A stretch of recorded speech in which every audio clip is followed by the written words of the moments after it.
Coach, speaking of getting a little bit closer, I mean, what's the effort level been like this week, and maybe the excitement level of your group? You know, it's been great. We've had a great camp, but when you get to game week, I think there's just a natural way to step up the game just a little bit more, and a little bit more attention to detail, a little bit more focus, sharper in practice. So we've had a good go at it. Obviously, new offensive coordinator there in Memphis. What do you know maybe about his history, kind of what you expect from him going into week one here?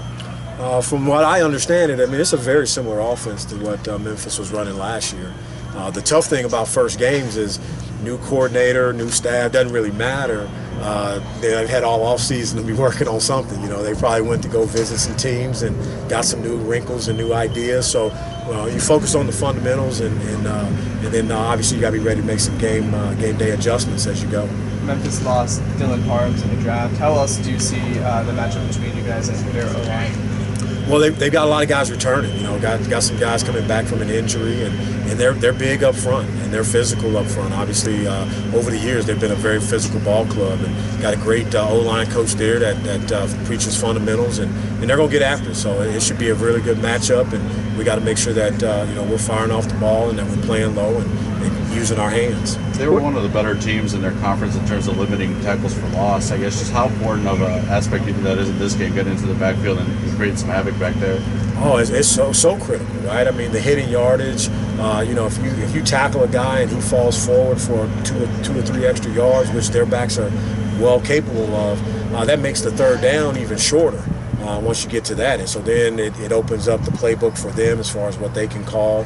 So if we can get ahead of the sticks a little bit and get them into some third and long situations, obviously I think it betters our play calling abilities and what we can run against it.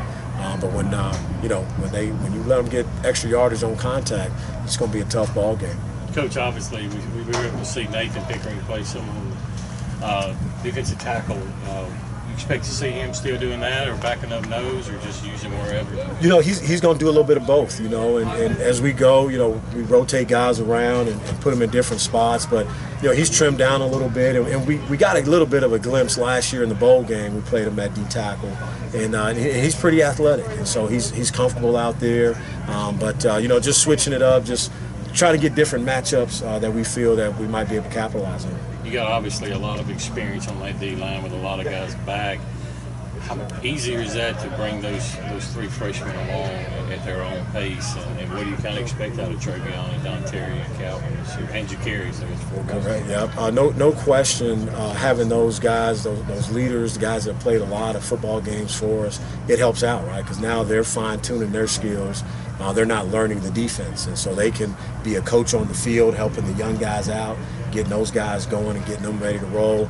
And then, I think Travion's a little bit of the freshman group. I think he's a little bit ahead of the others, and I think he'll get maybe a shot at it early, see how he does.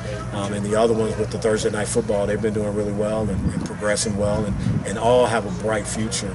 And you never know how the season will play out, so they got to be ready to go on a moment's notice. Not just from a production standpoint and a talent standpoint with Jordan Davis, but from a personal standpoint, what does it mean to you to have him back in the mix this year? Oh, it's wonderful. A guy that's been through so much adversity, hitting him from left and right, and he just powers through, puts his chin down, and keeps working hard.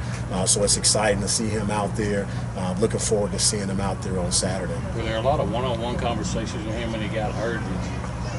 I know he motivates himself a lot and always has an upbeat attitude. Was that a struggle with him, or was he'd always had that upbeat attitude when he was hurt? He had the upbeat attitude when he was hurt. The hard thing is that there's you feel like you're not out there with your brothers. You're not taking the reps. You're not in the workouts and those types of things. So it kind of wears on you a little bit. But he's a strong young man, and he just wanted to make sure that he stayed up to speed with what everybody else was doing, making sure he knew the plays, knew the adjustments that we were making. Even though that he wasn't going to be part of it, he wanted to make sure he was staying mentally sharp.